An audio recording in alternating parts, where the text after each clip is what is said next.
Valérie Plante, bonjour. Bonjour. Merci d'être avec nous, Madame la mairesse de Montréal. La dernière fois qu'on s'est vu, vous étiez parti pour un autre mandat. Ouais. Je sais que c'est le classique, puis tout le monde vous l'a demandé, mais qu'est-ce qui s'est passé au juste? Vous étiez déterminé quand on en a parlé, vous et moi, la dernière fois, puis là, tout d'un coup, vous n'avez plus l'énergie. Qu'est-ce qui s'est passé? Ouais. À quel moment ça a brisé? Ben, en fait, puis c'est vrai, hein, jusqu'à même l'automne dernier, là, quand en septembre, là, je m'en rappelle, je le disais, je me représente. C'était toujours le cas. Mais c'est vrai que moi, j'ai toujours comme, de façon régulière, je me pose des questions. Je dis encore l'énergie, c'est ça que, est-ce que je le sens toujours autant? On sait, hein, c'est une job, un emploi de haute voltige, extrêmement exigeant, extrêmement stressant, mais moi, j'adore ma job. Mais c'est vrai que j'ai réalisé cet automne, je me disais, je ne suis pas certaine que je suis capable de donner la même énergie pendant 4 autres années. Puis moi, quand je commence quelque chose, je le finis. Je trouve que les électeurs, quand ils nous choisissent, c'est en se disant, ben, à moins bien sûr qu'il y ait une maladie ou quelque chose qui nous empêcherait, mais j'ai tellement de respect pour la fonction, j'ai tellement de respect pour le service public que je me disais, ben, si je ne suis pas capable de la garantir, cette énergie-là, je vais passer le ballon à quelqu'un d'autre qui, elle ou lui, va être, mon Dieu, capable de le garantir. Vos deux mandats. Vous êtes arrivé en politique municipale avec une vision. Ouais. Avez-vous l'impression d'avoir imprégné votre vision? Imprégner, le mot, oui. Oui, parce que je le remarque, je l'entends, on me le dit, les citoyens me le disent. Madame Plante, depuis que vous êtes la mairesse, depuis que votre administration Projet Montréal est au pouvoir, on a verdi la ville comme jamais, les gens le remarquent. On a marqué le territoire en faisant en sorte que la sécurité des plus vulnérables, là, les piétons, les cyclistes, les personnes aînées, les familles, les jeunes, aient vraiment leur place. Donc ça veut dire redistribuer l'espace public, le penser différemment, sécuriser les intersections, sécuriser les milieux de vie. Et ça, les gens me le disent merci. Et tant mieux parce que moi, ce que j'ai décidé de faire en devenant mairesse, c'est d'être la mairesse d'abord et avant tout des Montréalais qui habitent la ville, qui la vivent. C'est de ça dont vous êtes le plus fier? Ah, ça, je suis extrêmement fière. Oui, je dois dire, c'est d'avoir marqué l'espace public, puis autant avec du verdissement, parce qu'on a doublé le nombre d'espaces verts à Montréal depuis qu'on est arrivé en poste, c'est majeur, là, doublé, et en plus de s'occuper des milieux de vie. Oui, je suis extrêmement fière de ça, et c'est tellement profond qu'il n'y aura pas de retour en arrière. Et ça, pour moi, c'était une volonté de faire de Montréal une ville qui s'inscrit dans les villes du 21e siècle. Les regrets là-dedans, il doit en avoir aussi. Hein? Des regrets, bien, c'est sûr qu'avec le temps et l'expérience, il y a des choses qu'on aurait aimé accomplir. Tu sais, j'aimerais ça partir puis qu'il y ait plus de transport collectif. Ouais. Je vous le cacherai pas parce que... La ligne rose dont vous aviez parlé durant la première campagne. Elle n'est pas à l'ordre du jour. Le gouvernement du Québec a plutôt choisi comme un projet de transport vers l'Est. Ça, c'est quand même positif. Ouais. Est-ce que j'aurais voulu qu'il y en ait plus? La ligne rose, le projet de l'Est qui soit bien avancé, la ligne rose qui se rend jusqu'à la Chine, qui est en réflexion, mais qui n'est pas encore entamée. Donc, c'est sûr que j'aurais aimé ça, qu'il y ait plus de transport. Est-ce que c'est plus difficile quand on arrive que ce qu'on avait imaginé? Puis comment ça évolue? Là? Je présume qu'aujourd'hui, vous regardez ça avec une façon bien différente de la première fois que vous êtes entré à l'Hôtel de Ville. Bien, plus difficile, je dirais que non. C'est surtout que, nécessairement, quand on arrive en poste, on se dit, bon, ben moi, je sais ce que je présente, ce que je veux faire. Qu'est-ce qu'on peut faire? Je l'ai dit aux Montréalais. Mais après ça, quand on est une ville, on dépend du gouvernement provincial, fédéral, qui est en face de nous avec ses priorités, avec son idéologie, avec sa vision. Donc, nécessairement, il faut toujours s'ajuster et ça, c'est évident.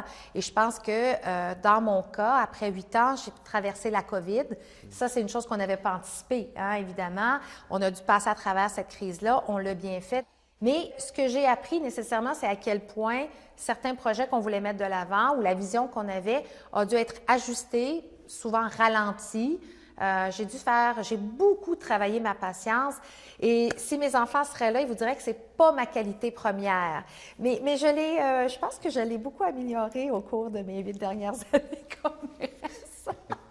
Vous avez parlé de vos liens avec la province. Les villes au Québec sont des créatures de la province. Est-ce que vous devriez avoir un meilleur canal de communication avec le fédéral? Bien, justement, ça, j'en ai plein mon casque de cette expression-là qui est partagée par les gouvernements provinciaux, là, comme quoi on est des créatures. Non, mais vous êtes un peu tributaire des décisions du Québec. Oui, mais c'est parce que créature, quelque part, c'est comme si on existait grâce à un État supérieur. Je veux dire, quand on voit les villes Ce avec quoi on doit faire en ce moment, crise des vulnérabilités, itinérance, crise du logement, et tout ça dépend des gouvernements supérieurs. Moi, je dois vous le dire, je trouve ça insultant, et vous redites ce qui se dit, hein, on s'entend. Je ne le prends pas personnellement. Non, j'espère, parce que c'est pas ça. Vous dites bien ce que beaucoup de gouvernements pensent des villes, et moi, ça, je n'en peux plus. Parce que la créature, c'est dans l'époque où on s'occupait des poubelles puis de la neige. Ouais. On s'entend-tu qu'une ville, à cette heure-là, on changé. gère des enjeux sociaux, c'est incroyable. Mais ça n'a pas changé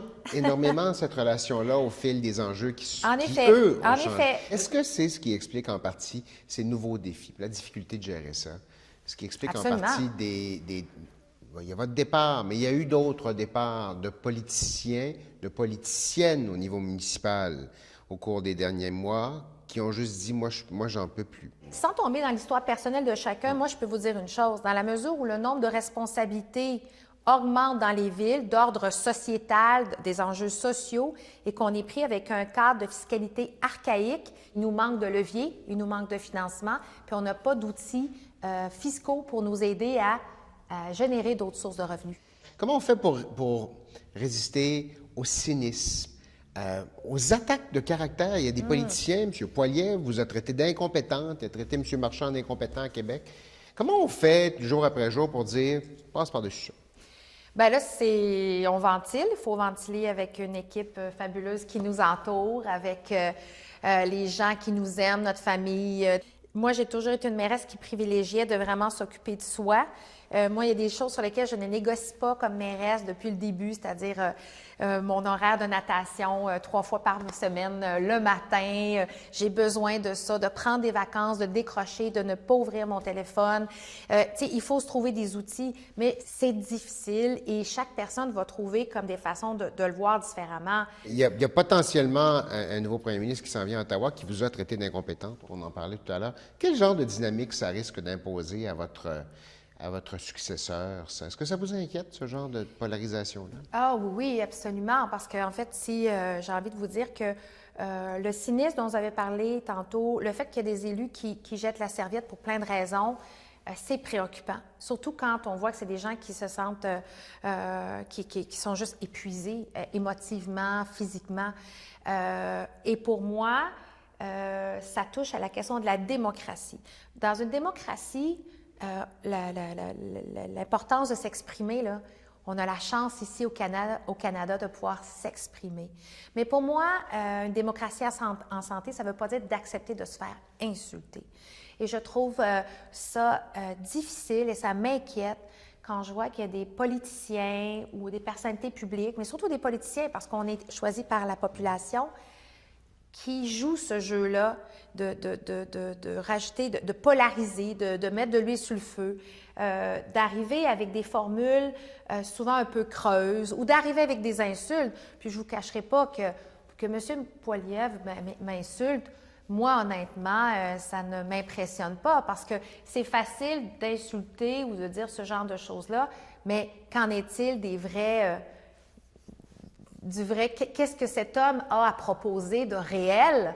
Bon, on ne le sait pas encore, puis j'imagine qu'on va le savoir bientôt en campagne électorale. On peut être en désaccord avec mes décisions, avec mes projets, ma vision, mes objectifs. C'est correct. Ça, on peut même dire que c'est ridicule, que c'est incompétent. Le plan-là révèle une incompétence à la limite. Mais me traiter d'incompétente ou, dans d'autres cas même, d'inciter ça peut inciter des gens à se dire, bon, ben, à la violence. Donc, le rapport à l'intimidation est tellement intimement lié que je trouve que ce n'est pas digne d'une fonction d'élu que d'embarquer là-dedans. Puis, vous allez me dire, hey, à côté, au sud de la frontière, il y a un président qui a gagné à coups de formule avec des chefs d'accusation, puis vous avez raison, et je trouve ça pitoyable. Et ça m'inquiète pour notre démocratie canadienne. Je ne peux pas rien faire pour les États-Unis, mais pour la démocratie canadienne, ça m'inquiète. Et pour la suite des choses, Valérie Plante, qu'est-ce qui vous attend? Une dernière année comme mairesse, oui. Puis j'ai bien l'intention d'en profiter. Et puis après, on verra. On verra. À suivre. Mais vous aimez le service public? Oui, absolument. Ça vous habite? Absolument. On va peut-être vous revoir. Qui sait, moi je dirais jamais non à peut-être un retour en politique. C'est pas dans mes plans immédiats, mais qui sait. Mais définitivement, des projets, j'en ai plein la tête. Et puis, il y a la politique, mais il y a tellement d'autres façons de changer le monde aussi. Valérie Plante, merci beaucoup. Merci.